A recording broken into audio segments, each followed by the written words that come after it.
இனிய காலை வணக்கம். இன்றைய சூழ்நிலையில் நேற்று 6 திரைப்படங்கள் வெளிவந்திருக்கு. அதில் ஒரே ஒரு படம் பரவாயில்லன்றாங்க. அது பேர் பறந்து போ. மீதி 5 படங்கள் சுமார் ரகத்துக்கு வந்துடுச்சு. இதான் நிஜம்.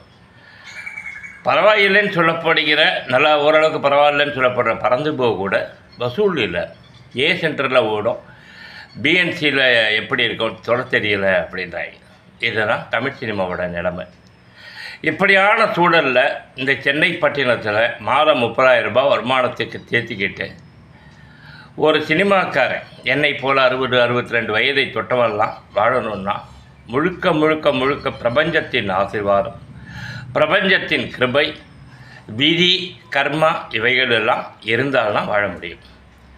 என்னை இந்த நொடி துரை செந்தில்குமார் என்கிற இயக்குனர் என்னை காப்பாற்றிட்டு வர்றார். ஏதோ ஒரு வேலை கொடுத்து மாதத்தில் ஒரு 10-20 நாள் வேலையாவது கொடுத்து ஒரு 20,000-25,000 ஸ்டெடியாக வர மாதிரி ஏதோ இந்த செகண்ட் வகையில் ஓடுது. அதற்காக நானும் என் 6 மனைவியும் அவருடைய ஒட்டுமொத்த வம்சமும் நன்றாக இருக்கும்படி இந்த காலை பொழுதில் பிரார்த்தனை பண்ணுறேன்.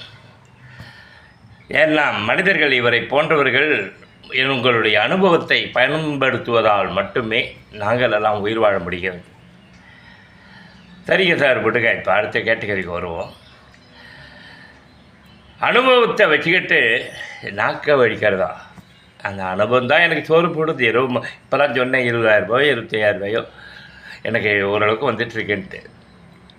இந்த அனுபவம் இல்லைன்னா நினச்சி பாருங்கள். இதை புரிந்துக்கணும் ஃபஸ்ட்டு. இப்போ பாருங்கள், 6 படம் 6 படத்தில் அனுபவம் உள்ளவன் தான் பரவாயில்லன்னு படம் தரான். அவன் பேர் ராம்.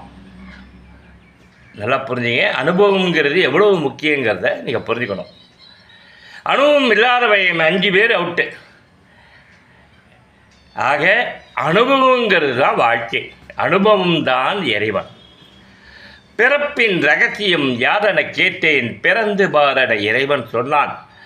இறப்பின் ரகசியம் யாரென கேட்டேன், இறந்து பாரென இறைவன் சொன்னான். பிறப்புக்கும் இறப்புக்கும் இடையே உள்ள வாழ்க்கைதான் அனுபவம் என்றார். இறைவா, நீ எதற்கு என கேட்டேன், அந்த அனுபவமே நான் என்றான் என்று கவிஞர் கண்ணதாசன் ஒரு வார்த்தைகள் கொடுத்திருக்கார். அதுபோல் அனுபவத்தை உருவாக்கிக்கிங்க. அனுபவம் மட்டுமே உங்களை காப்பாற்றும், விழிப்புணர்வை தரும்.